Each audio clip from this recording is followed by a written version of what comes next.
Allez Antoine, super. Allez Antoine, c'est pas grave. C'est là. Personne n'est pas. Bonjour à tous, bienvenue sur Full Attack. Je suis à Lévins pour les championnats de France de cross-country. Comme d'habitude, on va vous proposer 3 vidéos résumées par jour de course de vendredi à dimanche. L'immersion de ce week-end est permise grâce au soutien de notre partenaire Duke. Je vous mettrai en description de la vidéo le lien vers la page Full Attack qui regroupe toutes les infos du week-end.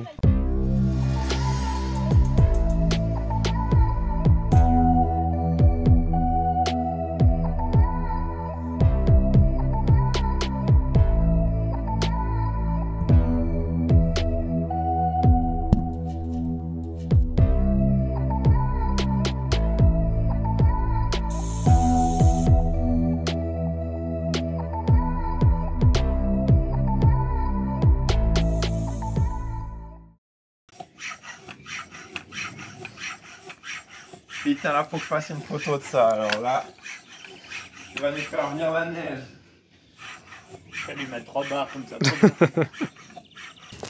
T'as quelque chose à dire? Ah oui. Je me suis fait inviter chez Tito Ancarod, notre champion de France XCO en titre, au moins jusqu'à ce dimanche. Comment ça va Tito? Écoute, ça va bien. Ça y est, le soleil est revenu. Là, on s'est pris 2 jours de pluie, mais non, ça va bien. Je suis rentré du Brésil, ça fait 10 jours maintenant. Ouais, j'ai eu un peu de mal à m'en remettre quand même.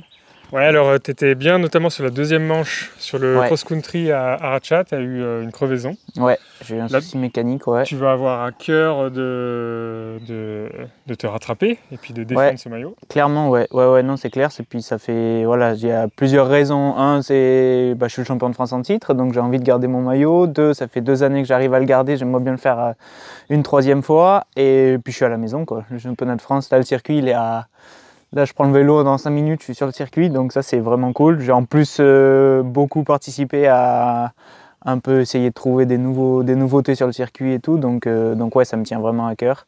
Puis voilà, puis je sens que ouais, la forme est là, donc ouais, je suis confiant, puis on verra comment ça se passe dimanche. Ouais. Alors aujourd'hui on est vendredi, donc tu fais pas le short track aujourd'hui, tu te concentres sur le XCO dimanche. Ouais.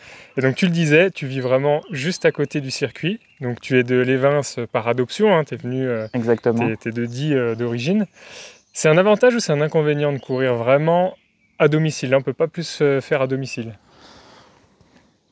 Je sais pas si c'est un avantage ou un inconvénient. L'avantage c'est que oui, j'ai clairement la connaissance du terrain.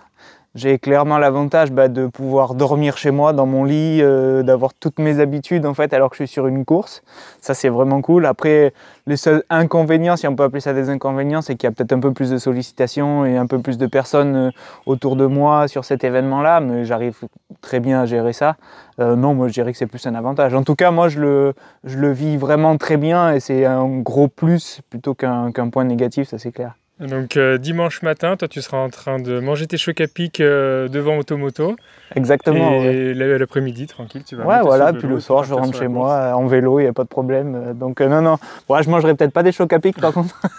Mais non, ouais, pour ça c'est vraiment cool, franchement j'apprécie. Voilà, là je vais prendre mon vélo, monter au paddock, c'est la première fois, enfin c'est rare de pouvoir dire ça, quoi. Partir de son garage et pouvoir monter au paddock, ça c'est cool. Ah ouais, c'est clair. Et super, merci beaucoup et merci bonne chance pour dimanche. Merci. Vendredi, c'est la journée des reconnaissances et il y aura 2 courses en fin de journée avec le relais des comités et le short track. Je suis allé à la rencontre des coureurs pour qu'ils me décryptent un petit peu ce parcours.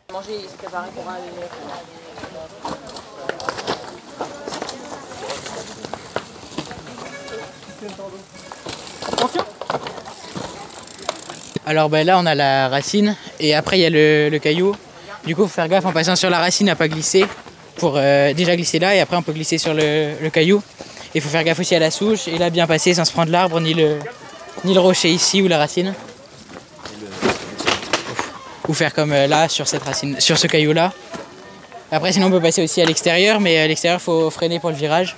Alors hier jeudi il pleuvait des cordes, donc le circuit était trempé, il était boueux mais la boue était liquide, donc ça roulait assez bien. Aujourd'hui, vous pouvez le voir, il fait grand beau, donc le circuit est en train de sécher, mais du coup la boue devient collante, toute la physionomie du circuit est en train d'évoluer, et il y a des endroits où ça devient extrêmement glissant, puisque la boue vient se déposer sur les cailloux, et ça rend certaines zones super compliquées à rouler. Ah. Le soleil, ça devient plus lourd. C'est-à-dire que ouais, je pense que la meilleure trajectoire, c'est celle-là. Après, en course, je pense que comme on va arriver dans les 100, je pense que ça sera mieux celle-là pour passer. Et celle de droite, du coup, plutôt pour doubler, ouais. Ou sinon, la première, ouais, celle de gauche, c'est la meilleure. Bah, à force de passer, il y a de la boue qui se met sur les cailloux et ça glisse de plus en plus.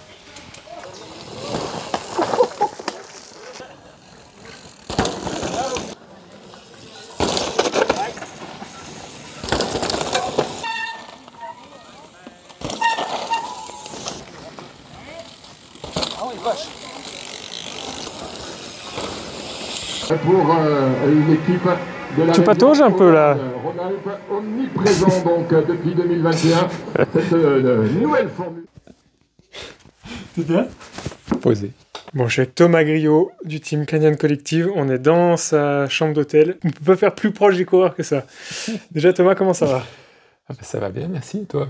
Bah ça va. Et Thomas, merci de m'avoir emmené. Si je suis là ce week-end, c'est grâce à lui. Vous pouvez lui dire merci dans les commentaires. Thomas, tu as fait 2 belles courses au Brésil. Tu n'as pas forcément été récompensé à la hauteur de tes efforts, de ta forme du moment. Il y a eu quelques petits pépins. On va pas forcément rentrer dans le détail. C'était il n'y a pas longtemps. Donc tu arrives quand même normalement en forme aussi. Est-ce qu'on pourrait voir un Thomas Griot repartir avec un maillot bleu, blanc, rouge à la fin de ce week-end?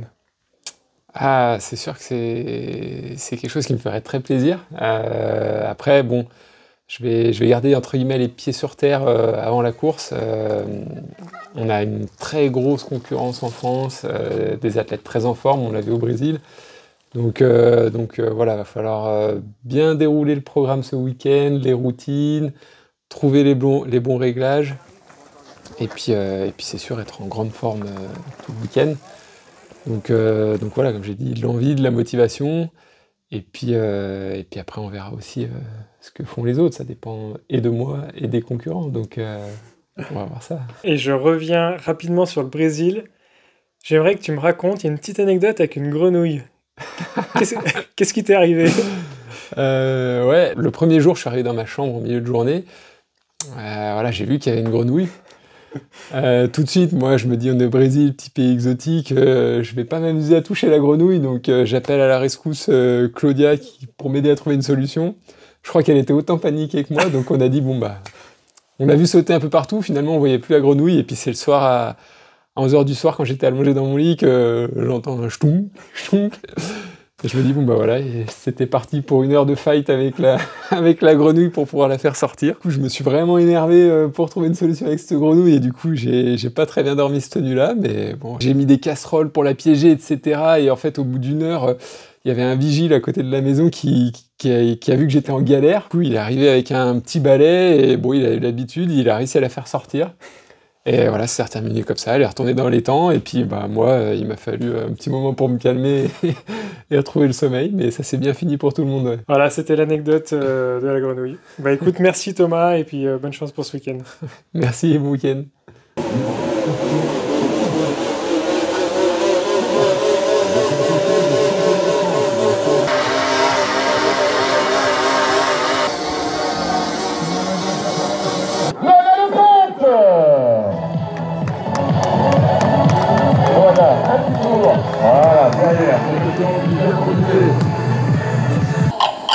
Et c'est parti! 20 minutes d'effort pour cette première épreuve individuelle. Allez! Et là on a le compte tout de suite qui font les choses.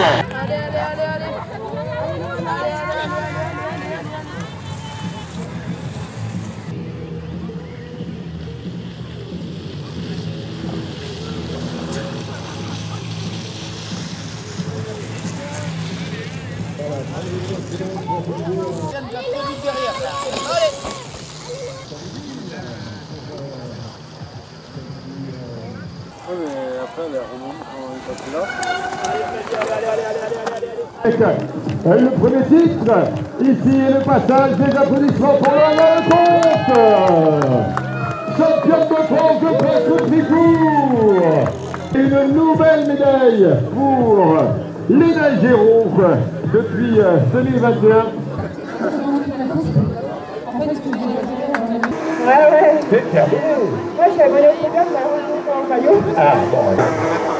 Allez, les concurrents qui vont faire la Coupe du Monde des moins de 3 ans, en tout cas.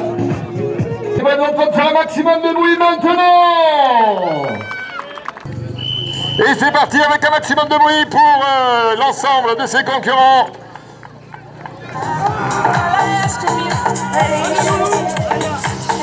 Allez, le principe sera le même pour les messieurs que pour les jeunes femmes. Allez.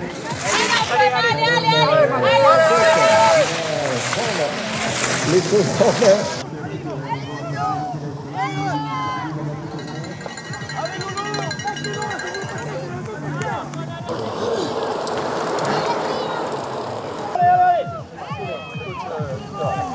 Allez Antoine, gaffe, et puis Et le champion de France de cette discipline du cross-country court pour la performance ici et la victoire. Racing qui la dernière médaille de bronze et qui a réussi donc à... Bravo. Sacré bagarre. Mathis Azzaro, tu es le champion de France de short track élite, un peu le champion surprise. Comment c'était cette course? C'était incroyable. Ouais, je suis très content. Voilà, c'était un peu la mission de confirmer sur ce short track. Voilà, j'ai fait 3 l'an dernier et il fallait défendre le titre de l'équipe de l'an dernier. Donc voilà, je me sentais bien. Je savais que ça allait être très dur, tout le monde en chiait. Et voilà, j'ai dit de toute façon il faut y croire jusqu'à la ligne. Le dénouement, il peut tout se passer. Ça glissait, ça faisait beaucoup d'erreurs. Et puis une fois que je suis passé devant à 100 mètres, j'ai tout mis jusqu'à la ligne et je savais même pas si j'avais quelqu'un derrière, mais voilà, je suis allé jusqu'à la ligne et j'ai vu que j'avais gagné, donc c'est vraiment trop cool, je suis super content. Avec notre famille, Léna Géraud et la remise du trophée officiel, c'est qu'on va attendre à faire un peu de bruit à partir de 7h30 demain matin. 7h30. On continue. Ainsi s'achève la vidéo du vendredi. Côté course, le relais des comités a couronné la région sud. Côté short track, on a assisté à des courses très serrées sur un circuit hyper particulier. Vous l'avez vu sur les images, un circuit tout plat dans un champ détrempé. Chez les élites femmes, c'est Loana Lecomte qui l'emporte pour sa première participation au championnat de France de XCC. Et chez les hommes, c'est Mathis Azzaro qui s'impose en costaud devant tous les favoris. J'espère que la vidéo du jour vous a plu. Je vous donne rendez-vous demain pour la vidéo du samedi.